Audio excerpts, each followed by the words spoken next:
fascia anterior que era más densa y una posterior transversal que era más densa y que tenía forma, me acuerdo que un compañero de ustedes yo le pedí el sombrerito para explicar la forma que hablé de los ligamentos, ¿se acuerdan? Hablé de un ligamento temporomeniscal anterior superior, o menisco temporal anterior superior, menisco temporal anterior inferior, y le hablé del retrodiscales, ¿no es cierto? Menisco temporal posterior superior y posterior inferior. Ya, ahora, acá está la versión del Gray, del tratado de Gray, que ustedes no conocen ni por casualidad, le llama láminas retrodiscales, pero es la misma cuestión. Entonces, y les dije que el póstero superior era elasticado, ¿se acuerdan? Es muy importante no olvidar que es elasticado. Entonces, a la miércoles, mientras no sea nada mío, bien egoísta. ¿Ya? Y acá tenemos el tejido retrodiscal o inserción posterior, pero arriba está limitado por la lámina de tejido conjuntivo que tiene muchas fibras elásticas, la lámina retrodiscal superior, en realidad es la póstero superior. No olvidar que entre la póstero superior y la póstero inferior hay un plexo venoso que actúa como cojinete amortiguador de los movimientos del disco. Y está unida por atrás, ¿no es cierto?, hacia el límite posterior. La lámina timpánica, ¿qué diablos es la lámina timpánica? Uno queda medio repetitiva, A ver, el temporal tiene una escama. Gracias, justo me hacía falta uno. Tiene una escama que es vertical. ¿Se acuerdan del frontal que tenía una porción vertical y horizontal? La escama del temporal que mira para el costado es como tener el frontal pero de lado. Para todos los que más o menos se acuerdan cómo era el temporal, perdón, el frontal es la misma cuestión pero para el costado. Entonces tiene una porción vertical y una pequeña fracción chiquitita que sigue siendo escama pero mira para abajo, está horizontal. Y la cara inferior forma la cavidad glenoidea del temporal, donde se articula la cabeza de la mandíbula, para que quede más o menos claro. Y entre esa porción horizontal de la escama del temporal, por atrás se articula con la cara posterior inferior exocraneal de la porción petrosa del temporal, y ahí hay un huesito que, ¿se acuerdan que las iliacas estaban divididas en la vía intrauterina en 3 huesos? Ilíaco, isquion y puy, y que después cuando uno nace se desarrolla, se pegan y forman un solo hueso que es el ilíaco dorsal. Aquí pasa algo parecido. El temporal, el hueso temporal, ¿ya?, está formado por la escama, por la porción mastoidea, la porción petrosa, y aunque usted no lo crea, hay otro huesito chiquitito que se llama hueso timpánico, que es un hueso que está flotando a nivel de cuello y que a la medida que uno se va desarrollando dentro del útero de su madre, va migrando, es como si fuera, qué sé yo, por una Soyuz va acercándose a la estación internacional, ¿ya? Espacial, entonces se va acercando de a poquitito, y se pega ahí a la porción petrosa. Entonces, si bien es cierto, ya en un adulto forma parte de la porción petrosa, su origen era distinto, se adosó después. Y por eso le llaman lámina timpánica. Sigue siendo la porción petrosa, pero era un huesito que en la vía intrauterina era otro y se está acercando y se unió. Por eso le dicen lámina timpánica. Acá habla de la lámina retrodiscal inferior, que ya sabemos que llega al margen posterior inferior del cóndilo de la mandíbula y el cuello. Y por acá vamos a tratar de evitar el bla bla. Vamos a ver la imagen mejor, por ahí está una imagen, me parece. Ahí está. Ahí está la retrodiscal posterior superior, la retrodiscal posterior inferior, y acá está el plexo venoso que yo les decía que actuaba de cojinete amortiguador. Y este es el elasticado. Pero la verdad es que esto era simplemente un repaso que lo que pasa. La lubrificación límite y la lágrima. Esto es bastante actualizado, esto está sacado de una tesis doctoral. Esa era mía. Pero hace más de 15 años atrás, 10 años atrás, una tesis doctoral que es una investigación de la Concho. ¿Usted sabe lo que es una tesis doctoral? Así que, está bien investigado esto de la lubricación límite, tiene que ver con cómo se lubrica el espacio intraarticular, tanto, recuerden que hay menisco temporal y menisco mandibular, hay dos sinoviales. Y la lubricación límite se produce cuando el cóndilo está en movimiento, ¿vale? Sí, cuando abro la cochera para comerme un completo del rolling, o cuando la cierro. En movimiento, la lubricación límite es esa, que viene de los fondos de sacos adyacentes producto del movimiento del cóndilo. cambio, la lubrificación en lágrima tiene que ver cuando hago la oclusión, cuando yo muerdo, estoy haciendo fuerza y apretando. Porque cuando yo hago fuerza y aprieto, parte del cóndilo comprime al disco y el disco, a través del disco, comprime al otro cartílago hialino que está arriba. Y eso hace que los cartílagos que tienen... A ver, ¿alguien sabe algo de motores? ¿Sabe cuando le echa aceite? ¿Sabe que hay que echarle aceite al motor, no es cierto? Sí. Y ese aceite, claro, no va a penetrar al fierro, porque el fierro es metal, no. Pero siempre tiene que quedar una pequeña película para evitar el roce, porque si no, el metal a la larga paga el pato. Bueno, acá también cuando se produce la compresión, eso hace de que aflore, ¿ya? De las adyacencias del punto de unión, líquido sinovial, ¿ya? Pero eso solamente se produce cuando se produce la compresión. Y por lo tanto no hay movimiento, compresión no. ¿Y por qué me tengo que darlo? Esto es fácil. Ligamentos. Ahí están los ligamentos que me interesaban. Los ligamentos discales, los ligamentos capsulares y los ligamentos temporomandibulares. ¿Se acuerdan de los ligamentos que yo hablaba? Que decía que había los ligamentos que iban de los polos del cóndilo, de la mandíbula, e iban al menisco, y que hacían que el menisco fuera solidario con el cóndilo, no con el temporal. Se llaman ligamentos discales. Los ligamentos capsulares son simplemente un engrosamiento de la cápsula que rodea a toda la articulación, ¿ya? Y los ligamentos temporomandibulares es el que usted ve habitualmente a simple vista en la primera imagen que ve de una articulación ATM en un atlas de anatomía o en un tratado que tenga imagen.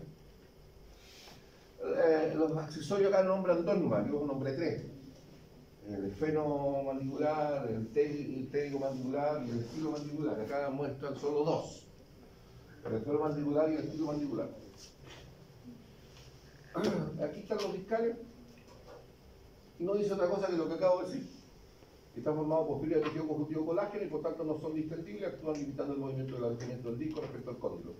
En otras palabras, permite que el disco se mueva pasivamente con el cóndilo cuando se desliza hacia adelante y hacia atrás. ¿Ya? O hacia abajo y hacia adelante, dependiendo si estoy haciendo apertura o cierre. Y después tenemos acá... Ahí está lo que dice. No me interesa. Con esta imagen la estamos mirando en un plano frontal anterior. Entonces acá vemos el cóndilo, vemos el disco y los ligamentos discales que van así. ¿Ya? Después capsular rodea todo el ligamento, a toda la articulación. Por lo tanto, envuelve no solamente el espacio menisco-temporal, sino también el espacio menisco-mandibular. ¿Ya? Y por lo tanto, por abajo, obviamente se fijan en el cuello y parte de la periferia, ¿no es cierto?, de las superficies articulares. Y por arriba, como dice acá, en los límites anterior, posterior. Por posterior, a nivel de la fisura de Grassel o fisura petrotimpánica, y por delante del cóndilo, del temporal. Por fuera y por dentro, obviamente, en la licencia de las superficies articulares ya mencionada.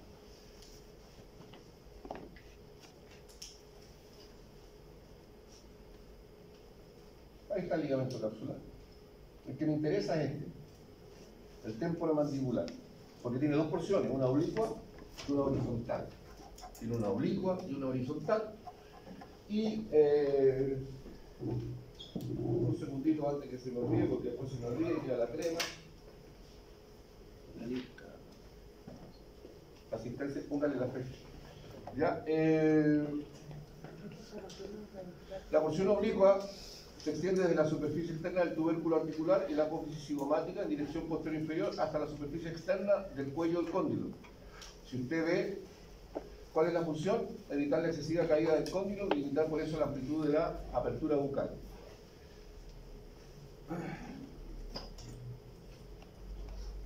En cambio, la porción horizontal también nace de las mismas referentes iniciales del tubérculo articular y la apófisis cigomática, pero esto en vez de ir oblicuo se dirige horizontalmente hacia atrás y se fija en el polo externo del cóndilo y la parte posterior del disco articular.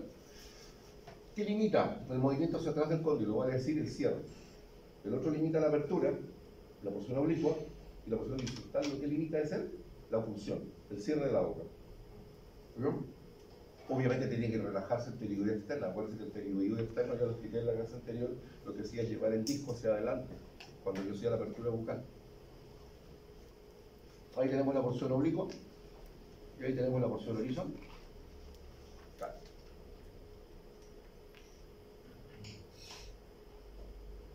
Estos son los accesorios que no tienen casi ninguna importancia. Y este otro, el ciromandibular, se tensa frente a la protrusión. Vamos a algo de los músculos. A ver, los infraioideos son responsables de la apertura bucal, especialmente el digástrico. ¿Ya? Y de la oclusión son responsables el macétero y temporal. Podría hablar de macétero en la parte superficial, otra profunda. Pero le vamos a dejar pega al profesor de biomecánica del segundo semestre, a ver si nos pasa. ¿Ya? Pero lo que me interesa es que veamos los pterigoideos.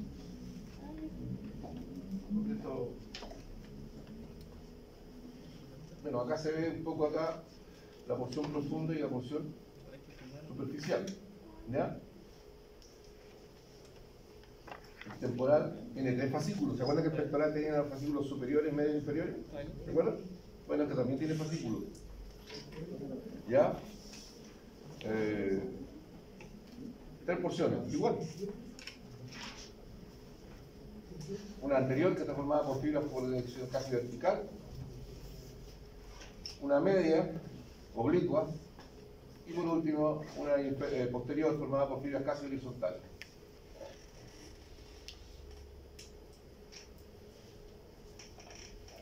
A ver, todo esto hace oclusión.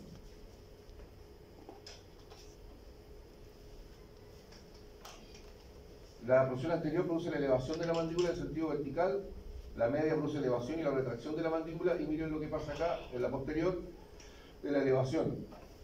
Acá, ¿quién es el que hace más retracción? Es la porción media. A ver, no sé, horrible, pero la retracción es tratar de llevar por la anteproyección es esta, ¿no es cierto? Hacia adelante. La retroproyección es tratar de empujar hacia atrás. Eso es lo que hace la porción media. La primera y la última, lo que más hacen es oclusión.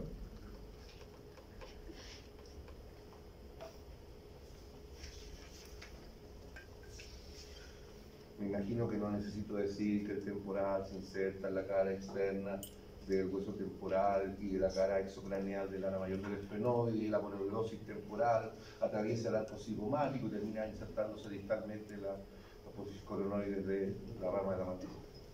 Se lo estudio. Yo les subí los cuadros, resúmenes, para no tener que empezar a todo repetirlo como loro. Si yo me lo sé, si usted tiene que sentarse, calentar el asiento y aprender. Yo ya se lo subí esa parte. El fin de semana. Pterigoideo. Los pterigoideos son 2: pterigoideo interno y pterigoideo externo. Y más encima el pterigoideo externo o lateral se divide en 2, uno superior y otro inferior, para complicar más la vida. A ver, el pterigoideo interno, ¿de dónde nace? Aproveche. Está comiendo ahí. El pterigoideo interno o medial se fija en la fosa pterigoidea, otro que está comiendo ahí. Se fija en la fosa pterigoidea. ¿Ya? En cambio, el pterigoideo externo, uno se fija en la cara externa del ala externa de la apófisis pterigoide, la porción inferior, y la porción superior se fija en la cara inferior del ala mayor del esfenoide. El interno termina en la cara interna de la rama, acá ahí vemos, y termina en la cara interna de la rama y en el ángulo ugonion de la rama de la mandíbula. En cambio, el pterigoideo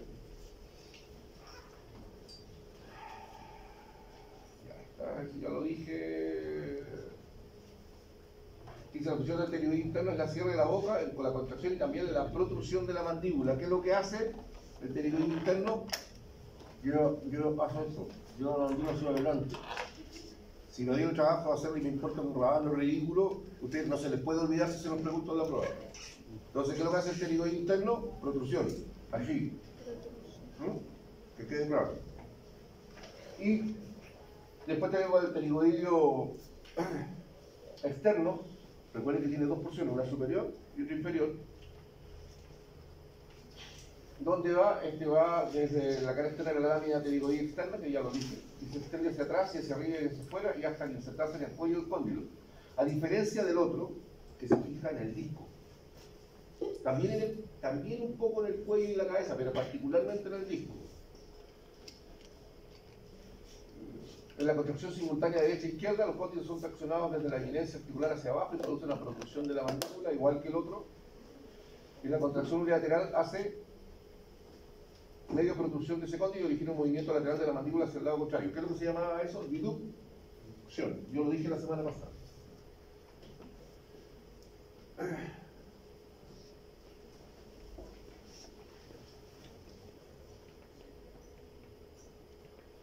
Ya, como dije, en la cara inferior del ala mayor del esfenoide. ¿Y dónde termina? En el disco. Lo acabo de decir. Dice, del total del 22% de las fibras de este músculo se insertan en el contorno del disco y el 88% provienen del externo superior. Entonces, ¿qué es lo que hacen? Obviamente, oclusión. ¿Ya? Y aquí algo se observa, los pterigoideos, ¿ya? Y estos son de las faringes, así que no se hagan problemas. Ahí está el pterigoideo externo superior y el pterigoideo externo inferior. Ya, suficiente con eso, no necesito que sepan más. Con eso estamos sobrados de cariño, que era lo que me faltaba mostrar de la ATM. No quiero más cariño. ¿Cómo? Tiene que tener más cariño, si ahora viene corazón. Puro corazón de melón. Sí, súper fácil la geología. Eso puede mandar video de más. Cariño de la semana. En la playa, arriba. No, ya estoy ya. Lo veo el otro año. Sí. Me di por vencido. Voy para allá. Arqueología. Esto no es dentro de la prueba. ¿En la otra semana? Tienen que ser los del cuello. Sí. De cuello. Sí, de cara. Los que se ven. Que se ven poco. Pero lo vamos mañana a preguntar en los laboratorios. Yo lo explico.